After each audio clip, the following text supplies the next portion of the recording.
अगर कोई भी लचेज सामने आया तो हम लोग कलेक्ट्रेट हो या जिला प्रशासन या सीवान को घेरने की जरूरत होगी। हम लोग इस टाइप का माहौल है कि इस पर आगे कुछ चर्चा नहीं किया जा सकता है, लेकिन हमारे अंदर जो ज्वाला है वो ज्वाला को हम आपके सामने बता नहीं। इसमें महाचंदा बाबू हमेशा राजनीति करते रहते हैं, लोग ये सब बस वही मन बड़ा है, वही मन उन्हीं का संरक्षण रहता है। अरे प्रभुनाथ भैया दीना भैया का देहांत नहीं होता था क्या नरसंहार कर लेता क्या?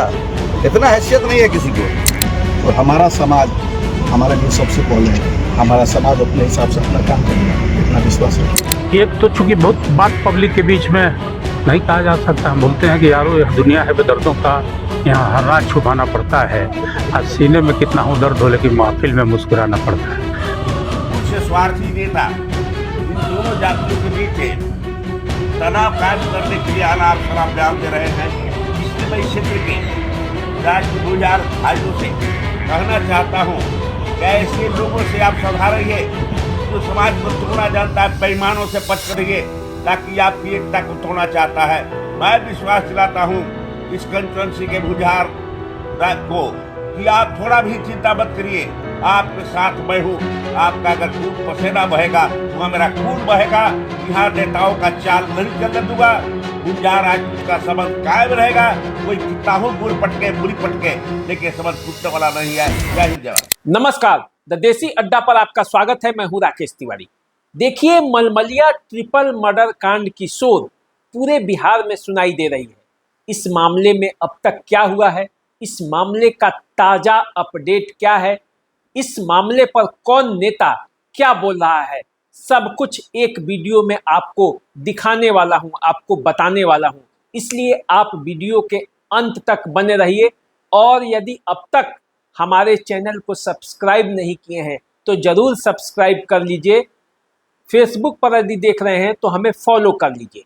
और अब चलिए मैं पूरे मामले को बताता हूं कि ये मामला क्या है, अब तक इस पर ताज़ा अपडेट क्या है। ताज़ा अपडेट सबसे पहले मैं बताता हूं कि यहाँ पे जदयू के एमएलसी संजय सिंह आए थे। उन्होंने कहा है कि 48 घंटे के अंदर मुख्य आरोपी जेल के पीछे होगा। अब देखना यह है कि आरोपी जेल के पीछे जाता है, पुलिस उसको पकड़ पाती है या नहीं। उसके बाद क्या होता है, पुलिस के तरफ से जो पूरा मामला है उस पर एक बार हम लोग ताज़ा स्थिति क्या है उस पर जान लेते हैं। देखिए, इस मामले में एसआईटी का गठन हो चुका है। अनुमंडल पुलिस पदाधिकारी महाराजगंज राकेश कुमार रंजन के नेतृत्व में ये इस एसआईटी का गठन हुआ है। 6 लोगों को अब तक इस मामले में हिरासत में लिया गया है। जो सिंह ब्रदर्स पेट्रोल पंप है जिस पर ये आरोप था कि जो आरोपी हैं, जो अपराधी हैं, वहीं से आए हुए थे घटना को अंजाम देने के लिए, उस पेट्रोल पंप को सील कर दिया गया है 6 दिनों के लिए। तो देखिए, पुलिस के तरफ से पूरा मामला ये है, लेकिन यहाँ नेताओं का आना जाना लगा हुआ है। और जैसे जैसे नेता आ रहे हैं वैसे वैसे मलमलिया ट्रिपल मर्डर कांड की गर्माहट पूरे राज्य में सुनाई दे रही है। और अब तो सरकार से पीड़ित परिवार को मुआवजा देने की मांग जोर पकड़ रही है, क्योंकि जो इसमें पूर्व मुखिया हैं अखिलेश सिंह, जिनके बेटे की हत्या हुई है, वो विकलांग हैं, वो एक्सीडेंट में अपने पांव खो चुके हैं, वो उसके अलावे वो बोल भी नहीं पाते। तो इस स्थिति में उस पीड़ित परिवार के पीछे लोग खड़े हो गए हैं, उसको मदद करने के लिए मांग कर रहे हैं। देखिए, अब पूरा मामला पर हम लोग चलते हैं। सबसे पहले शाम 4 बजे की ये घटना है। जैसे ये घटना घटी उसी समय स्थानीय जो पूर्व विधायक हैं सत्यदेव प्रसाद सिंह, जिनके पंचायत का ये मामला है, वो सबसे पहले घटना स्थल पर पहुंच गए। मलमलिया मोड़ चूंकि उनका कब अड्डा हुआ करता है, उसी के पास ये घटना घटी। जिस के साथ ये घटना घटी जो पीड़ित पक्ष है उन्हीं के पंचायत के हैं। तो सबसे पहले सत्यदेव प्रसाद सिंह वहां पहुंचे। जनार्दन सिंह सिग्रीवाल जो सांसद हैं वो भी पहुंचे, और डीआईजी और तीनों जिला के एसपी भी रात होते होते पहुंच गए और तब मामले को समझा गया, देखा गया। तो सबसे पहले इस मामले में उसकी बात सुनते हैं जो प्रत्यक्षदर्शी था, उसने क्या बताया। विवाद का कुछ कारण नहीं है। आज के 1 महीना पहले हम लोग महाराजगंज SDPO भगवानपुर थाना प्रभारी के समक्ष दारू कांड का हम लोग नाम बताए थे। दारू बेचने वाले का हम लोग नाम बताए थे और मेरे गांव के लड़के उसको मना किए थे कि मेरे गांव में दारू बेचने मत आओ। सारा मूल जड़ वही है। दारू आखिर कौन बेच रहा था? शत्रुघ्न सिंह का ऑल परिवार, उसका भाई, उसका भतीजा, उसका बेटा। अभी भैया मौत कितने आदमी को हुई है यहाँ पे? 3 आदमी का डेथ हुआ है और 3 आदमी हॉस्पिटल। देखिए, प्रत्यक्षदर्शी की बात सुनकर आपको पता चल गया होगा कि पूरा मामला में हुआ क्या था। इसके बाद पुलिस का भी बयान सामने आया, पुलिस ने भी अपना पक्ष रखा। लोग तरह तरह की बातें कर रहे हैं, सब लोगों के बात को सुनकर हम लोग जांच कर रहे हैं। तत्काल जिसका नाम प्रोमिनेंटली आया है उसके खिलाफ 3 टीम बना करके ताबड़तोड़ रेड की कार्रवाई चल रही है। हम लोग बहुत कड़ाई से उसके खिलाफ कार्रवाई करेंगे और हम आप लोगों को भरोसा दिलाते हैं, आप लोगों के माध्यम से भरोसा दिलाते हैं कि जिसने यह अपराध किया है हम लोगों को कुछ कुछ क्लू मिलना शुरू हो गया है। महाराजगंज के पूर्व सांसद जनार्दन सिंह सिग्रीवाल भी जैसे ही घटना के बारे में उनको जानकारी मिली, घटनास्थल पर पहुंच गए और उसके बाद मामले को शांत कराने का प्रयास किया, पूरा मामला समझा और फिर मीडिया के सामने भी आए और बोले। टाइप का माहौल है कि इस पर आगे कुछ चर्चा नहीं किया जा सकता है, लेकिन हमारे अंदर जो ज्वाला है वो ज्वाला को हम आपके सामने बखान नहीं कर सकते। देखिए, रात बीत गई, अगला दिन सुबह हुआ और तब जब सुबह हुआ तो आनंद मोहन अपने बेटे चेतन आनंद के साथ कौरिया गांव पहुंच गए। आप जानते हैं जो पूर्व मुखिया अखिलेश सिंह हैं, उनका आनंद मोहन के साथ गहरा संबंध था, तो इस नाते आनंद मोहन वहां पहुंचे। उसके बाद पप्पू यादव भी कौरिया गांव पहुंच गए और पप्पू यादव और आनंद मोहन जब गांव पहुंचे, पीड़ित परिवार से मिले और उसके बाद एक साथ जब बैठे तो गांव के लोग उनसे सुनाने लगे, उनको बताने लगे कि आखिर मामला क्या है। देखिए, जब वो दोनों साथ में बैठे थे और सत्यदेव सिंह भी साथ में बैठे थे तो क्या हुआ। समाज का कोई आसपास में गांव का दिखता है और लड़का जो था वो नहीं भागता है, वो खान सुन के तो सब हत्या करके जाता है। और जो लड़का था तो भाग भूग के अपना भाग गया, खान उनके इधर उधर नहीं तो सबको मिला देने का टारगेट था। हैंडीकैप के मोड़ लेवल ना तनी पानी एक जगह आई बनी लोग का ये जो मनोबल सब लोगों का बढ़ते गया, जो नहीं तो नेताजी सांसद रहते तो हो जाता, उसको नहीं पड़ता सब घटना करने का बल बढ़ गया उस सबका। फोन करते अभी भी महाचंदर बाबू के यहाँ शरण लिया हुआ है सब। महाचंदर बाबू के यहाँ जाकर छुपा है सब। शर्त बोल रहे हैं स्वर्ण आयोग के अध्यक्ष बन गए, उसमें राजपूत कहाँ स्वर्ण आयोग में आता है? राजपूत तो एक गिलास मरते में पानी पिला सकता है। महाचंदर प्रसाद सिंह जिसका नाम छोटा भी ऑपरेट करता है, से पैर भी करवाता है एसपी के पास, डीएसपी के पास फोन भी किया, वही फोन पर उसके दरवाजे पर स्वर्ण आयोग से तो आए, बैठते हैं, उठते हैं, जाते हैं।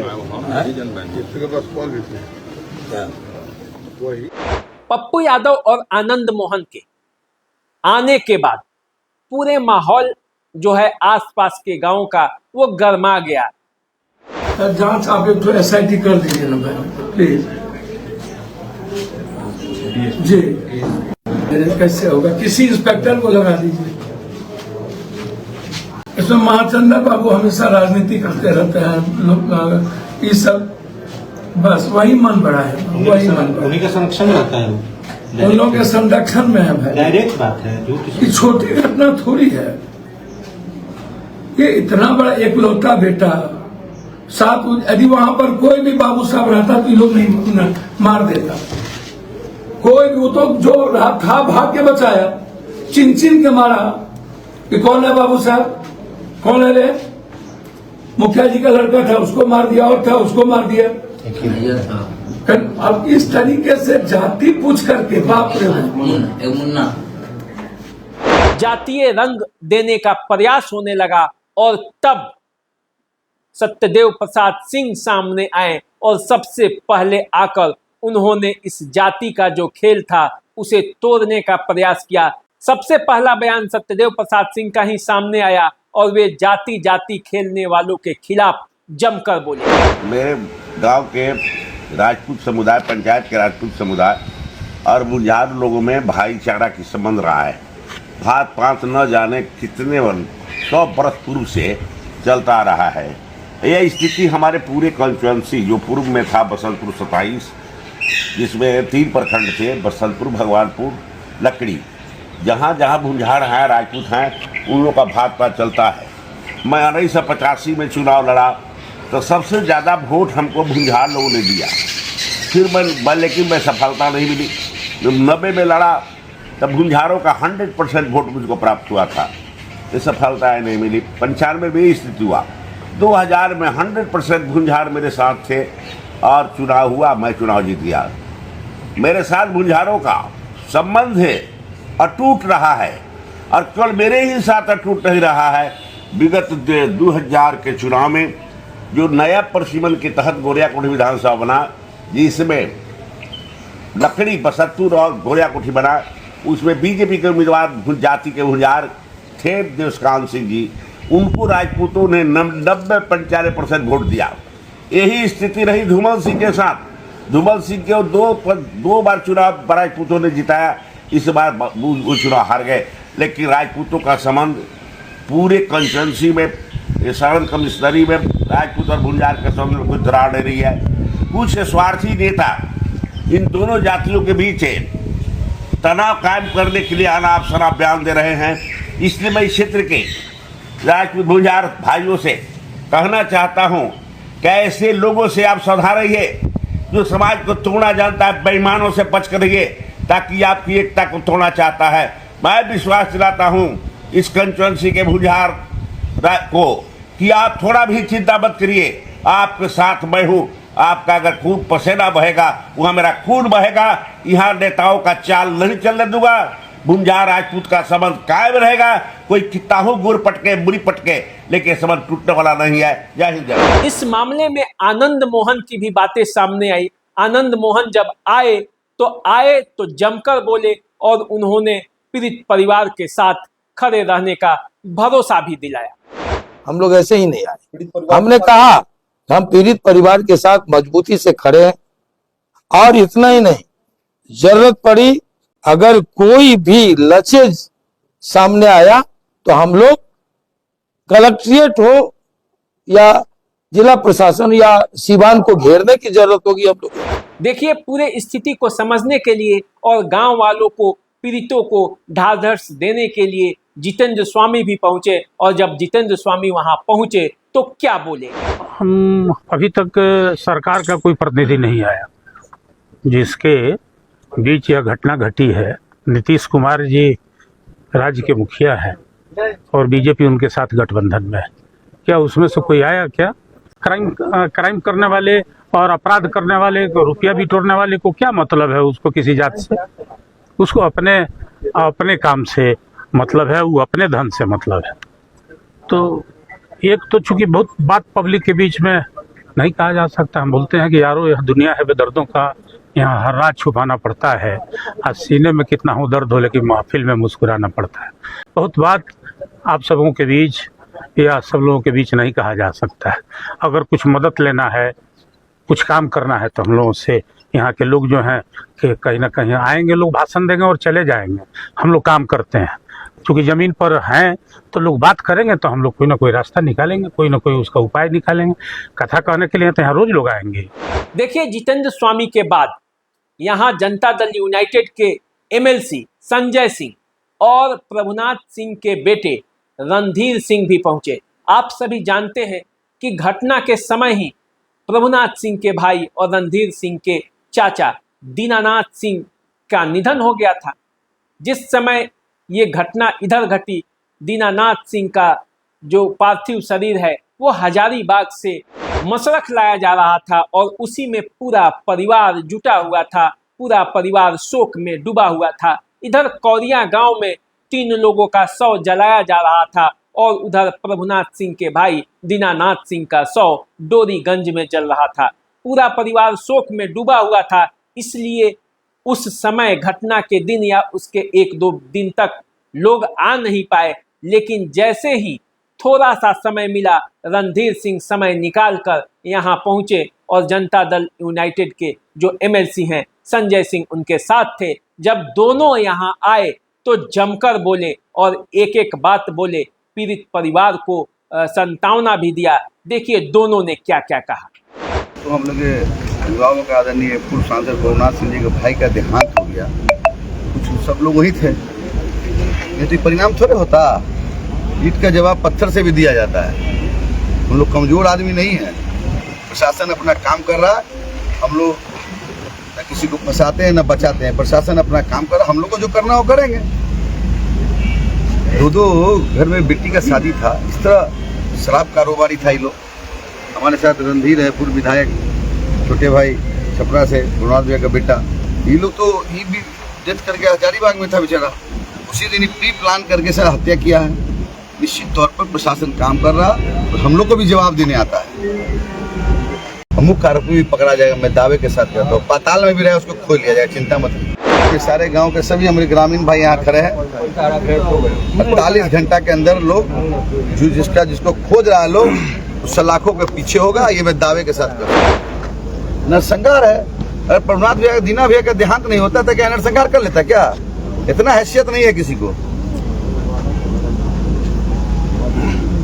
जुमलेबाजी से कुछ नहीं होता है।